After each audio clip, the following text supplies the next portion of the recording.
Bueno, yo les invito, hermanos, esta mañana a estar otra vez en la carta a los Colosenses, la última carta de la prisión, en el orden en que nosotros vivimos estudiando. Y estamos todavía en el capítulo 1, vamos a leer ahora versículos 15 al 19. Colosenses capítulo 1, versículos 15 a 19, dice así la palabra del Señor.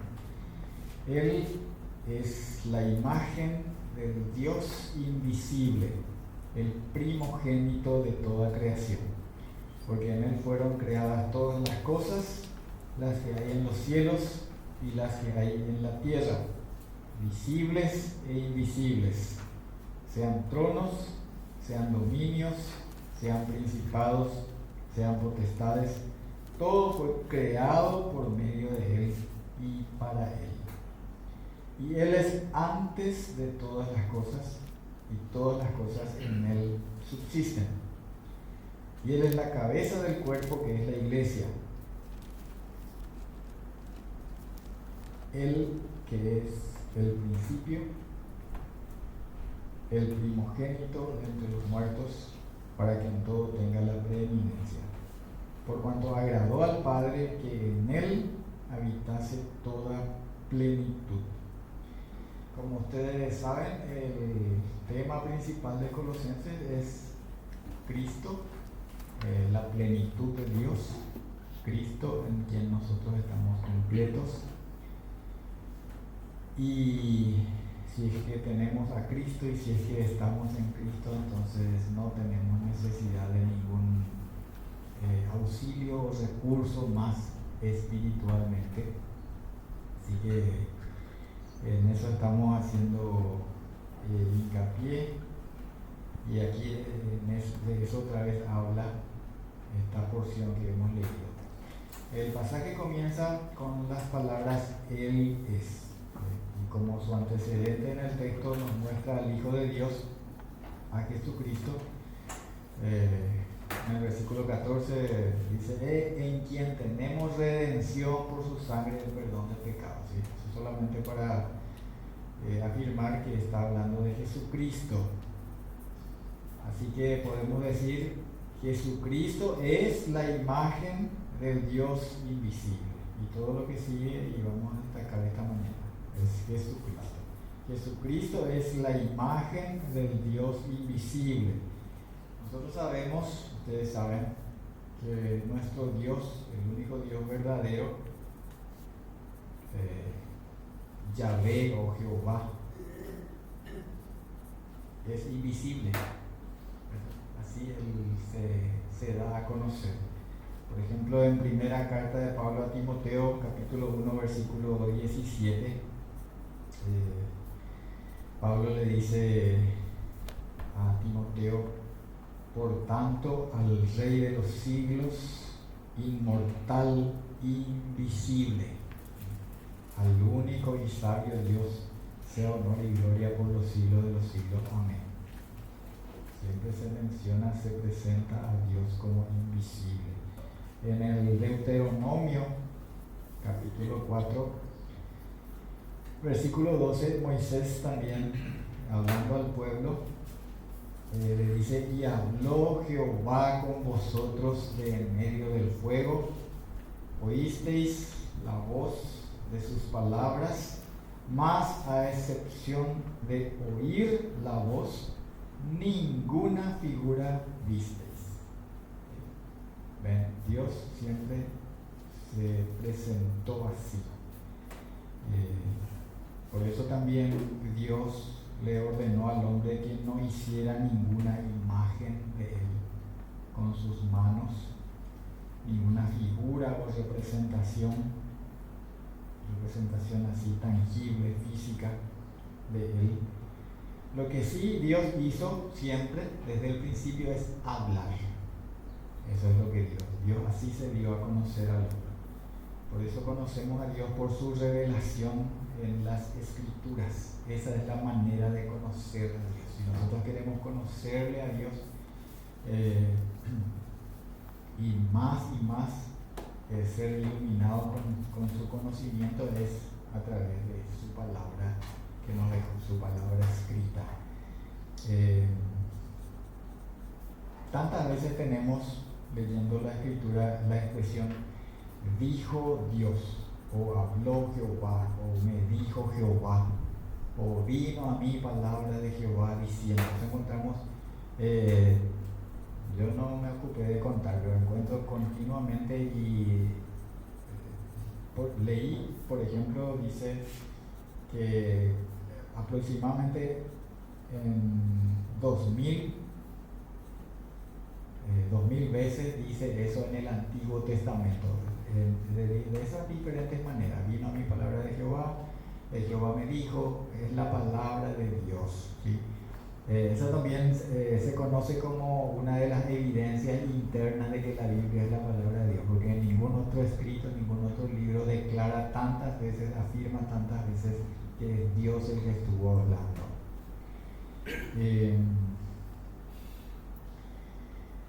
Pero resulta que en el plan de Dios, en el diseño de Dios para darse a conocer al hombre, estaba también que un día ese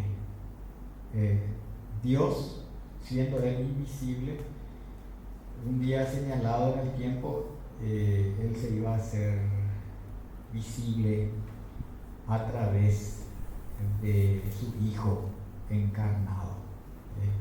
Dios, esa palabra, ese verbo de Dios se iba a acercar. Dice en San Juan capítulo 1 que en el principio era el verbo y el verbo era con Dios y el verbo era Dios. Y después en el versículo 14 dice que aquel verbo se hizo carne y habitó entre nosotros. Y entonces es que le vimos su gloria, dice Juan. En Juan, precisamente San Juan capítulo 1 versículo 18 dice, a Dios nadie le dio jamás, el unigénito Hijo que está en el seno del Padre, Él le ha dado a conocer. Jesucristo, Él le dio a conocer. Tomó forma humana, se hizo hombre y nos permitió ver a Dios a través, y nosotros le conocemos a través de aquellos testigos. Sin embargo, lo que Dios quiso que se conociera de Él, porque ahí tenía un propósito, no solamente que le vieran, ¿verdad?, sino que Él se hizo hombre porque tenía que ser nuestro Goel, que es Goel, es el que en la ley, en el Levítico, era el pariente redentor, ¿sí? Porque aquel que caía en una situación de servidumbre forzosa, que era vendido como esclavo, por ejemplo, por causa de alguna deuda, un pariente de él, dice aquella ley, podía rescatarle, ¿sí?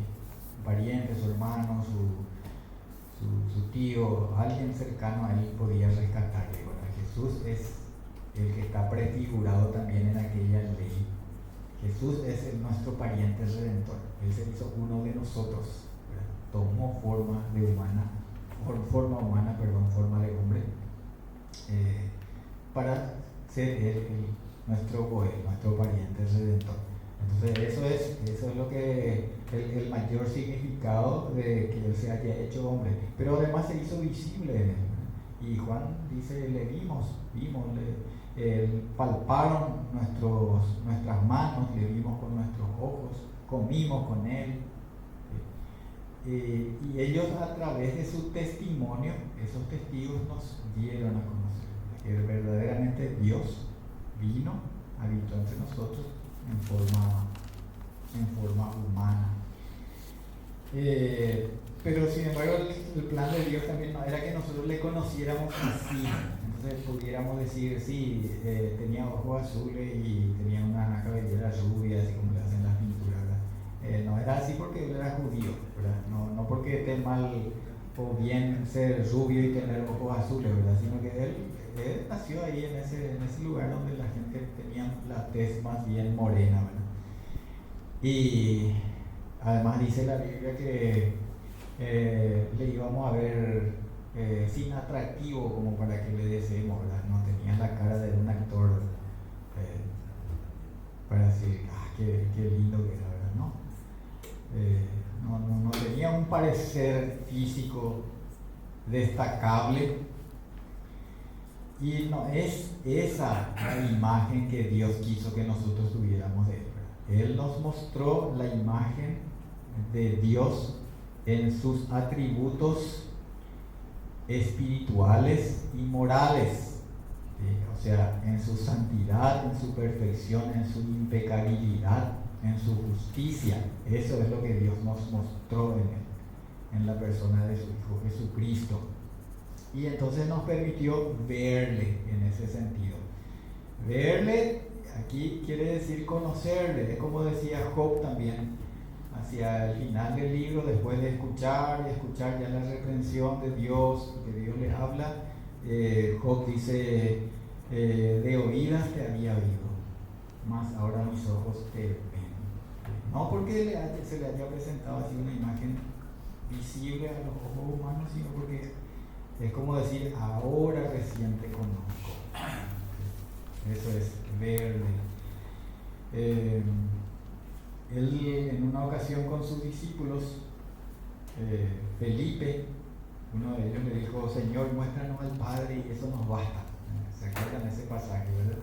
¿Y qué le dijo Jesús? Le dijo, tanto tiempo hace que estoy con ustedes y no me conocéis todavía, Felipe.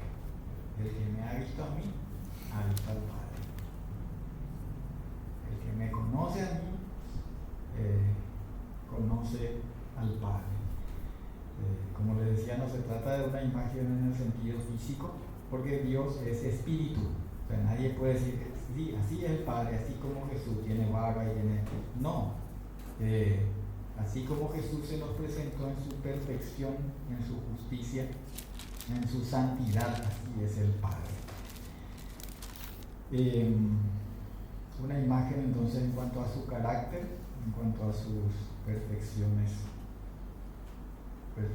morales, vamos a decir, en su santidad. Del hombre Adán también dice la Escritura que Dios le hizo a su imagen, ¿verdad? Así Dios creó al hombre, dice en el Génesis, conforme a su imagen, según su semejanza. En cuanto a la capacidad de razonar, de tomar decisiones, de tener un espíritu, de poder amar, todas esas son capacidades que Dios le dio al hombre, a Adán, al primer hombre que creó, pero no en cuanto a perfección moral. En ese sentido, Adán no era perfecto moralmente. Adán lo que tuvo al principio fue inocencia, no perfección, ¿sí? Era sin pecado por un tiempo, porque entonces eso se puede decir, era inocente, no era santo, perfecto moralmente, sino que había estado sin pecado por un tiempo. Pero después él cayó en pecado y esa perfección, es decir, esa impecabilidad y esa imagen de Dios también se fue perdiendo. Entonces él fue creado a imagen de Dios, pero vemos también, avanzando un poquito en el Génesis, que después le nacieron hijos y ya esos hijos fueron según su semejanza, o sea, según la semejanza de su papá Adán. O sea, una imagen que se fue perdiendo, deteriorando con el tiempo en muchas formas, que ahora yo no tengo el tiempo para detallar, pero que se fue perdiendo. Recién después, cuando viene otra vez Cristo, en Él vemos la imagen de Dios, en la faz de Jesucristo. Todo esto estoy diciendo para entender, para destacar, para resaltar que esto que leímos, que Él es la imagen del Dios invisible. Además dice que Él es el primogénito de toda creación. El primogénito. primogénito. ¿Qué entendemos nosotros por esta palabra primogénito? Hay por lo menos dos maneras de entender en la escritura, y una manera que si nosotros buscamos en el diccionario de la lengua española vamos a encontrar una de esas. O sea, es el primer hijo nacido, ¿verdad? Ese es el primogénito. En la Biblia también encontramos en ese sentido, pero también otro más. Por ejemplo, cuando nació Jesús, en Mateo 1:25, ustedes pueden ver que dice que nació el José, tomó a su mujer, María, porque el ángel le había dicho: no vaya a tener miedo, recibirle nomás a tu mujer, porque ella está engendrando un hijo que es del Espíritu Santo, ¿verdad? Entonces él hizo eso y le llevó, pero dice que no la conoció, es decir, no tuvo relaciones con ella, hasta que ella dio a luz a su hijo primogénito. Es decir, hasta que nació su primer hijo, a quien le llamó Jesús. ¿Sí? Ese es un sentido de la palabra primogénito, el primero nacido en la casa, el primero nacido. Hubo otro que yo invito a destacar, yo destaco y traigo a la memoria nomás, porque no voy a leer eso, pero ustedes pueden mirar también. Cuando José, estando en Egipto, tuvo dos hijos. El primero, el primogénito, fue Manasés, ¿sí? Y el segundo fue Efraín. Sin embargo, y aquí ya voy a hablar de la otra acepción, de lo otro que significa. Cuando Jacob le dijo a su hijo José, como José tanto tiempo había estado separado de él, entonces le dijo: estos tus hijos también vamos a considerar que son mis hijos, porque yo demasiado tiempo te perdí a vos, así que tus hijos son mis hijos. Y cuando se estaba ya acercando a su tiempo de morir, Jacob le llama a José que venga con sus hijos. Y acuérdense, el primero que nació era Manasés. Sin embargo, Jacob pone su mano derecha sobre el segundo que nació, ¿verdad? O sea, sobre Efraín. Y eso tenía que hacer sobre el primogénito. Dice que José se molestó por eso y agarró la mano de su papá y quiso mudar y le dijo: papá, no está bien, este es el mayor. Y Jacob le dice: no, yo sé lo que estoy haciendo, ¿verdad? Y él bendijo al menor y dijo que él iba a ser la cabeza entre ellos dos, ¿verdad? Y efectivamente así. Después ustedes saben que en el reino del norte, cuando se separa la nación, la cabeza reconocida fue Efraín. Por eso muchas veces leemos en los libros de los profetas, cuando se va a referir al reino del norte de Israel, le dice Efraín. ¿Sí?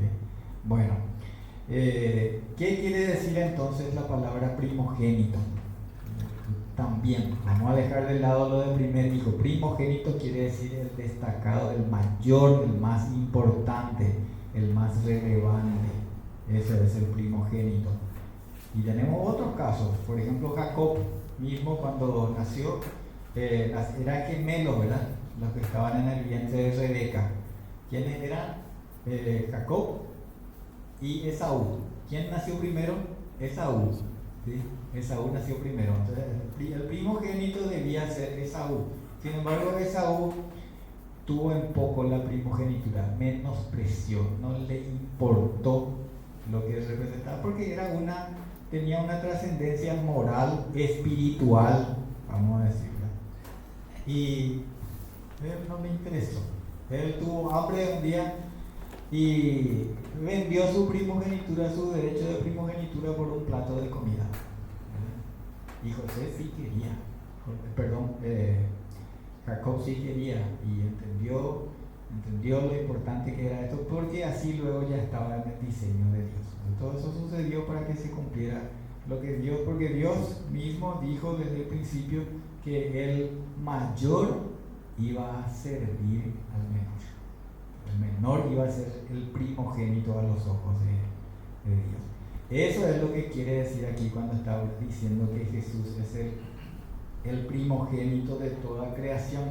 No está diciendo que Él fue el primero que fue creado, sino que es sobre la creación, y en toda la creación no hay nadie, nada más importante, y Él está encima de todas esas cosas. Eso queda más claro todavía cuando leemos los versículos que ya hemos leído, pero voy a destacar nomás. Dice el versículo 17, por ejemplo, 16 mismo, a la última parte dice: todo fue creado por medio de Él y para Él. El 17 dice: y Él es antes que todas las cosas en Él subsisten. Entonces Él es el destacado, Él es el mayor. No hay nada en el universo que tenga el destaque, la importancia, el mayorazgo que tiene Jesucristo, que tiene el Hijo de Dios. Él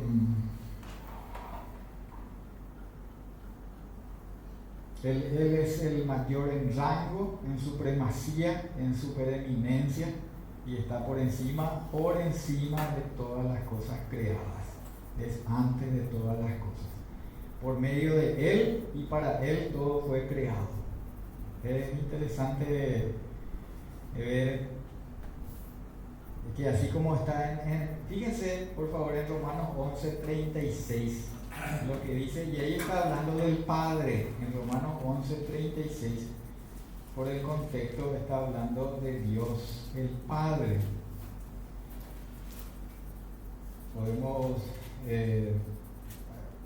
solamente para afirmar eso, dice en el versículo 32: porque Dios sujetó a todos en desobediencia para tener misericordia. Está hablando de cómo Dios planeó que la nación de Israel sea rebelde para que seamos insertados los gentiles en el plan de salvación por medio de Jesucristo.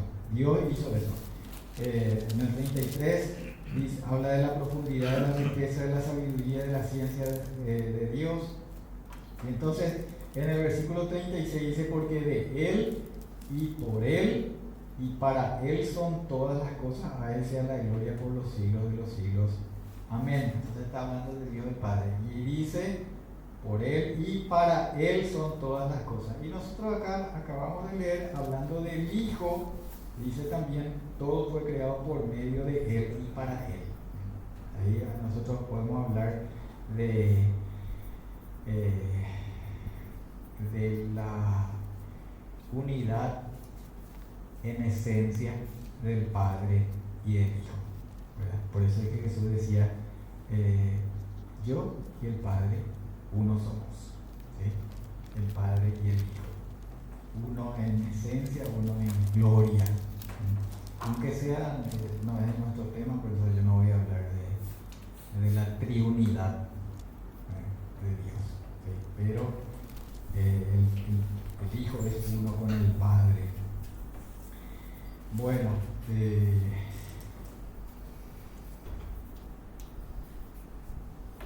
el universo, nosotros, las cosas que hay en el cielo, todo subsiste, dice, por medio de Él. Todo subsiste, todo fue creado por medio de Él y para Él, y todo subsiste en Él. Y dice las cosas visibles que hay en el cielo y también las invisibles. ¿Cuáles son las cosas visibles en el cielo? Y bueno, de noche, de día también podemos ver, aunque no hay que mirar, pero el sol, y de noche podemos ver la luna, las estrellas. Estrellas en general, según la terminología bíblica, ¿verdad? Según la ciencia moderna, cada uno tiene su nombre en cuanto a tipo de astro, y según la Biblia cada uno de ellos tiene su nombre también que Dios le puso. Es interesante eso.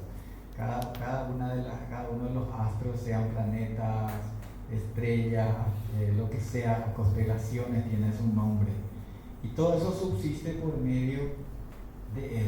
Pero también dicen: y las cosas invisibles, porque hay cosas invisibles también en el cielo que Dios creó, ¿verdad?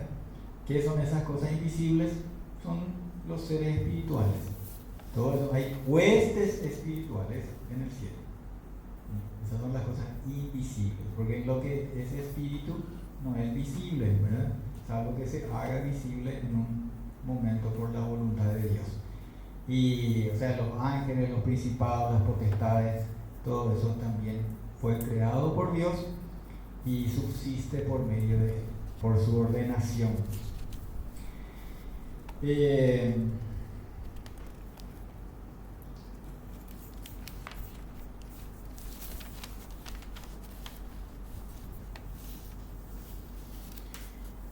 Todo esto, sin embargo, tiene un tiempo de caducidad, ¿verdad? ¿Cuándo es ese tiempo? Y hace unos días yo leí una noticia que no sé si es para asustarme o para reírme o qué, ¿verdad? Pero dice que los científicos ya dijeron cuándo se va a destruir todo el universo o el planeta y cosas como esas. Dieron un tiempo, no me acuerdo de cuál fue, cuánto tiempo, pero dijeron que va a ser más o menos dentro de 3.000 millones de años, algo así, ¿verdad? Así que ya hay que ir al supermercado a comprar provisiones, ¿verdad?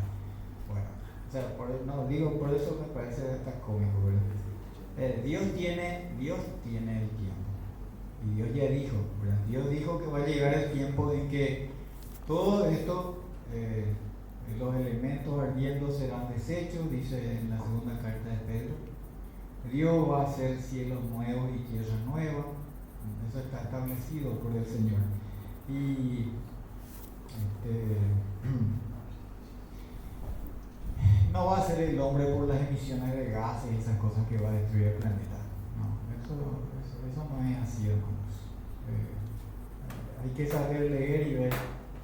Hay mucha mala intención en cierto tipo de propaganda, cosas que se dicen para atemorizar al hombre, para frenar el desarrollo de los pueblos menos desarrollados, ¿sí?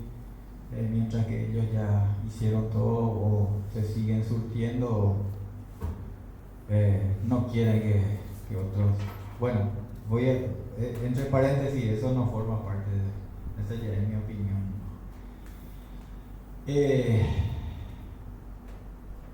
Dios tiene el tiempo porque Dios es el que está sustentando todas las cosas. Si Dios decide dejar de sustentar todas las cosas, ese es el momento en que todo va a cambiar. Y Él va a hacer eso en el tiempo señalado porque está previsto que Él haga cielos nuevos y tierra nueva. Sin embargo, ahí también en segunda de Pedro, se dice que nosotros esperamos según sus promesas cielos nuevos, tierra nueva, en los cuales mora la justicia, o sea, en los cuales se hace la voluntad de Dios, quiere decir eso. Esa es la justicia. La justicia en la palabra de Dios es que todo se hace según la determinación y según la voluntad de Dios. Volvemos a Colosenses, en el versículo 18 leímos que Él es la cabeza del cuerpo, que es la iglesia, y que Él es el primogénito de entre los muertos, ¿verdad? No solamente el primogénito de toda la creación, sino que el primogénito de entre los muertos. Aquí también la palabra primogénito no significa que fue el primero en orden. Él no fue el primero en resucitar, ¿verdad? En el Antiguo Testamento ya tenemos, por ejemplo, Eliseo le resucita al hijo de la viuda, aquella mujer de Sunem, aquella sunamita. Él le resucitó, Eliseo. Jesús sí resucitó al hijo de una viuda, por ejemplo. Jesús le resucitó a Lázaro también. Así que si vamos a ir por orden, no está hablando de orden, sino que está hablando de el mayor, el que marca y también el que inicia. Esto es muy importante. Vamos a leer en un versículo en 1 Corintios 15 dentro de un rato, por si quieren buscarla, ¿verdad? Inicia, prepara el camino a todos los que van a resucitar así como Él. Por eso Él es el primogénito de entre los muertos. ¿Qué dice ahí en 1 Corintios 15, 20? Mas ahora Cristo ha resucitado de los muertos, primicias de los que durmieron es hecho. Y Y en el versículo 23, 1 Corintios 15, 23 dice, pero cada uno en su debido orden, Cristo las primicias, luego los que son de Cristo en su venida. Así que Él como primogénito afirma su supremacía y también afirma nuestra esperanza. Esto, hermanos, es tan importante para el vivir con esa expectación gozosa, con esa expectativa gozosa. Porque mientras nuestro hombre exterior se va destruyendo, dice, la esperanza crece dentro de nosotros. No tenemos que desesperarnos, asustarnos, el amor perfecto echa fuera el temor. Hermanos, no hay que temer a la muerte porque Dios nos amó de una manera tal que más quisiéramos estar, dice Pablo, ausentes del cuerpo y presentes con el Señor. Esa es la esperanza gozosa que tenemos, porque vimos que Él es la primicia y luego los que somos de Cristo. Así, esto es para que Él tenga en todo la preeminencia. Así le agradó al Padre. Un día todo se va a rendir a Él, toda rodilla se doblará y toda lengua confesará que Él es el Señor. Pero su iglesia, los que somos miembros de su iglesia, ya tenemos la primicia. Él es la cabeza del cuerpo, Él es nuestro Señor, nuestro Rey, y en Él estamos completos. Eso es lo que estamos leyendo en Colosenses. No necesitamos otra fuerza, otro abogado, otro mediador, otra técnica de meditación. No, por cuanto agradó al Padre que en Él habitase toda plenitud. Todo está en Él, todos los tesoros de la sabiduría, del conocimiento, aquellas cosas que están ocultas a los sabios de este mundo y que Dios nos las reveló a nosotros por Jesucristo.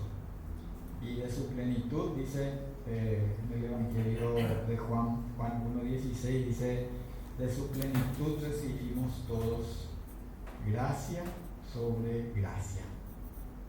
¿Ven, hermanos? Todo esto nos incluye y nos afecta a nosotros.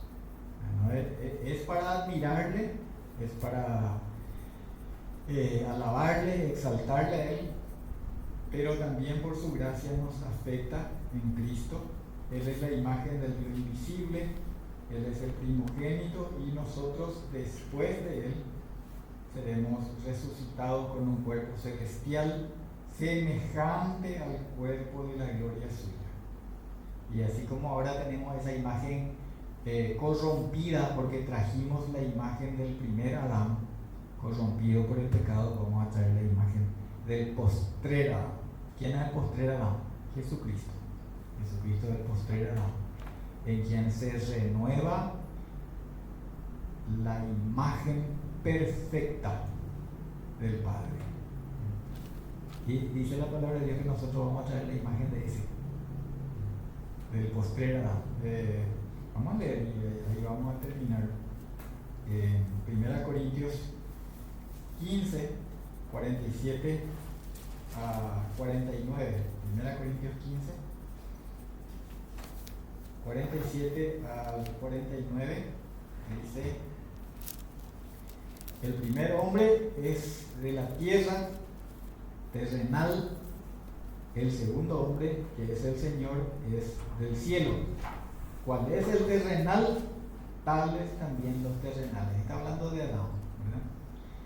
¿Y cuál? El celestial, tales también los celestiales. Y así como hemos traído la imagen del terrenal, traeremos también la imagen del celestial. Gracias a Dios por Jesucristo. Alabado sea su nombre y exaltado en su iglesia y por los siglos de los siglos. Amén. Gracias, Señor. Gracias por tu palabra. Gracias por Jesucristo, nuestro Salvador, nuestro Rey, nuestro Señor.